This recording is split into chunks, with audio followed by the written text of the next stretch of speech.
it. I've read some of it, and it's fine. They say economic impact is devastating. Yeah, I don't believe it. You don't believe it? No, I don't believe it. And here's the other thing. You're going to have China and Japan and all of Asia and all of these other countries, addresses our country. Right now, we're at the cleanest we've ever been, and that's very important to me. But if we're clean, but every other place on earth is dirty, that's not so good. Despite President Trump's skepticism, the facts are clear. Man-made climate change poses a dire threat to the future of humanity and our planet, and its effects are being felt as we speak. But what exactly is the nature of that threat, and who suffers most from its effects? Our Aaron Pellman has more. Thanks, Jonah. We're here in Baltimore talking with college students about climate change and development, and we found one willing to speak with us. Hi, where are you from? Baltimore. And how important do you think climate change is as an issue? Oh, it's super important. Do you think it's affected you here in Baltimore and in the United States? Yeah, totally, man. I don't know, I was out skiing in Colorado last spring, and season's a lot shorter now. And also I read on the I forget what news site it was, but it's affecting farmers in Ohio. So it's definitely a big thing. Mm-hmm. And what would you like to see done about climate change? I think Trump should really needs to work a lot harder. He shouldn't have gotten rid of the climate accord or the Paris Climate Accord. That was a bad idea, and I think Scott Pruitt was bad too. He was affiliated with oil industry or something. So he needs to pick better administrators. So the U.S. needs to take more responsibility, more of a global lead in development in the world. I think, yeah. All right, thank you very much for speaking with us. All right, sure, man.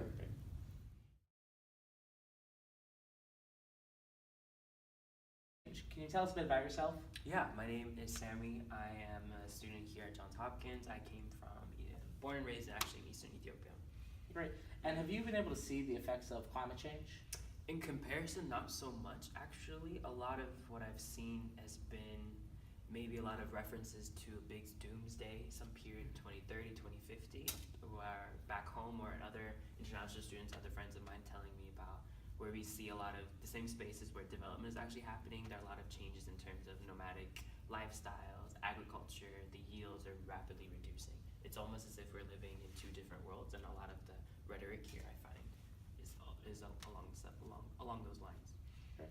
Thank you very much for speaking with us.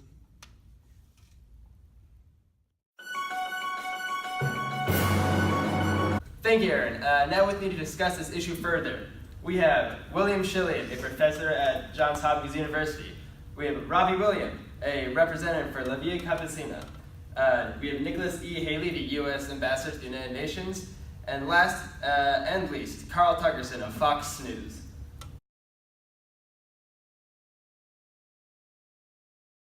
This is an apple.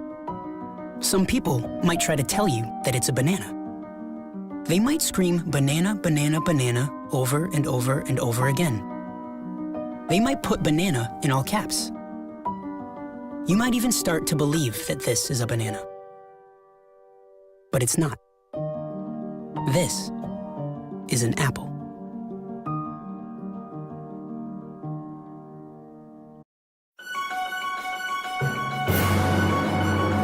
Right, our first question, can the new liberal development agenda be the solution for climate change? Discuss. Climate change cannot be solved through the capitalist development mechanisms and a liberal international order that have created the conditions for climate change to occur in the first place. I really have to disagree on that, actually. The market is the best way to produce creative, innovative solutions to the problems introduced by climate change. We have to trust in the markets. There's really no sense in asking any country to unilaterally work against our interest. We have to rely on the market, trust in the invisible hand. It will deliver what we need. But countries in the global south are acting on different deadlines for action. Consider low-lying nations who are already at risk for their entire nation submerging under rising sea levels. They do not have time to wait for innovation. They may not have time, but neither do we. Yes, we have a responsibility to the other nations of this world, but first and foremost, we have a responsibility to our own citizens, who we've been put into power to protect the interests of. And uprooting our entire economy because some scientists tell scary campfire stories isn't the way to protect those interests. Furthermore, our economic interests are the world's economic interests. Both India and China are some of the world's biggest economies now, and they've done so by using millions and billions of dollars of our developmental aids. Do our needs not deserve as much consideration as those from the countries that you say will be so affected by climate change? You're failing to consider, however, how your actions in pursuit of your own interests are affecting the livelihood of other nations. The call for 1.5 to stay alive could unfortunately be a dying breath of these countries, considering that the market economy and climate governance have not produced effective results in legislation to reduce global emissions, and predictions for warming are well over the 1.5 mark. The Paris Agreement works on voluntary emission reductions, which give little certainty, and however, forcing countries to reduce emissions by a certain quantity or percentage has historically been difficult. Exactly. In fact, the failure of the Kyoto Protocol was greatly influenced by the United States' failure to ratify, showing once more how the power and resources of the global north has put its counterpart in a dangerous position. I think it's important to point out here, though, that the U.S. remains committed to sustainable development in combating climate change. Even if we are not necessarily signators to the Paris Climate Accords, and if we didn't go on with the Kyoto Protocol, the U.S. continues to donate far more to development and sustainable environmental development than any other country in the world. All right, you seem to have hit a nerve here on these differentiations and responsibilities. The burden shouldn't fall on the United States, is all I'm saying. I think we should discuss this further. Clearly, Yes. there's a difference between the global north and global south when it comes to these issues. If you guys would like to go into that more, that'd be great.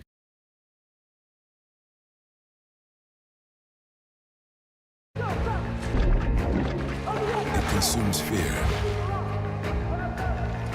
self-doubt, and weakness. It stands ready to protect those in danger.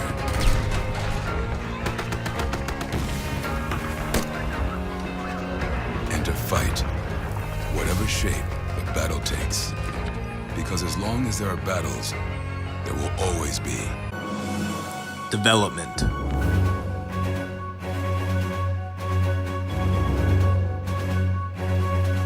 Yes, well, economic fluctuations may have a global impact, but the thing is, even though the actions in one region can cause global consequences, the scale of these consequences is determined by the unique combinations of other factors that make the global south much more vulnerable to its effects. For example, the South is still being exploited for its land for agricultural purposes to feed the world that already has enough food to feed itself. Development has pushed a specific kind of agriculture and industry that is unsustainable and damages the climate, and it is not plausible for the global south as a mechanism to progress due to the consequences of the global north and its misuse of these mechanisms. Recreating the north in the south has been a northern goal that has been pushed onto developing nations. This is still occurring despite the lack of resources to do so, as they have been used up by the north. It's an impossible mission with the success and survival of each nation at stake. Take this one. I think imposing the idea that the North somehow wants to reproduce itself in the South is really just going a little bit too far. I think the important thing to focus on here is that agriculture industry really is meant to produce greater food security, and even though certain aspects of agricultural industry might be adjusted to be more sustainable, as the underlying technology gets better, it can be a tool to provide more food in a more sustainable way to more people.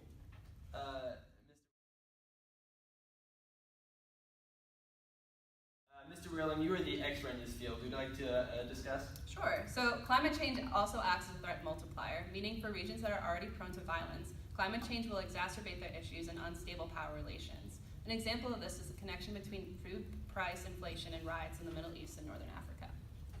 Thank you. We're running out of time, so let's just get to our last point, which is the role of international organizations in mediating development efforts, and especially how those efforts affect countries in the Global South, such as the Caribbean. I think you guys would like to discuss. Yes, I'd like to say something. The disproportionate political power and representation on the world stage leads to the pursuit of northern interests and an amplification of the inferior economic position that the South is stuck in. So countries, for example, Caribbean nations, have the little capacity to fund government programs to combat climate change because of their accumulating debt as a result of unequal global distributions of health. Yeah, but to your point about Caribbean nations, that's the reason that we have multilateral institutions such as the United Nations, so that Caribbean nations, smaller nations, are provided with a forum with which to voice their opinions. The fact of the matter is, small Caribbean nations can't drive the world economy. Only countries like the United States and the OECD can do that. But the United Nations still gives those nations an opportunity to voice their opinions and to put forth their ideas about how development should look. Furthermore, allowing these small nations to govern themselves autonomously has led to multiple migrant crises worldwide. It's been the northern countries like the United States that have had to deal with these crises over and over again. So first, the UN was created by the OECD and for the OECD, and historically has been too worked up in the conflicting interests of permanent members, abusing their veto power and acting unilaterally. It would be absurd to think that the developing nations actually get a representative voice. Absurd! The South's outlet to voice concern has little to no impact, and the fact of the matter is that the South is heavily economically dependent on the North. To your point about the migrant crisis, the massive amounts of migrant workers shipped from southern to northern countries severely impacts the economic and general well-being of southern nations, and further contributes to the disproportionate global distribution of wealth. I would take a breath there, though. Just remember that it also does impact the North's economic development as well. Exactly. We understand that colonialism, which sure was a thing in the past, but I think we're by and large past now. Parties now recognize other countries' sovereign borders. We've established that. That being said, there are some issues of southern dependence on northern capital and resources, but we in the North, particularly through the United States, and the Trump administration is working very hard to make sure that there's a redistribution of responsibility throughout multilateral institutions. As we speak, Gary Cohn is convening senior climate and energy ministers from dozens of nations in advance of the United Nations General Assembly meeting next week. Yeah, I agree completely. This White House, which Nick is here representing today, has demonstrated an undeniable commitment to respecting the needs and voices of the less fortunate in this world. I myself have absolute faith in the ability of this administration to solve all the problems that we've discussed here tonight and make climate change a thing of the past. All right, guys, well, thank you for that. That was great. Unfortunately, we are out of time. I'd like to thank our panelists. Thank you to our viewers. Now let's take it back to the studio. Jonah?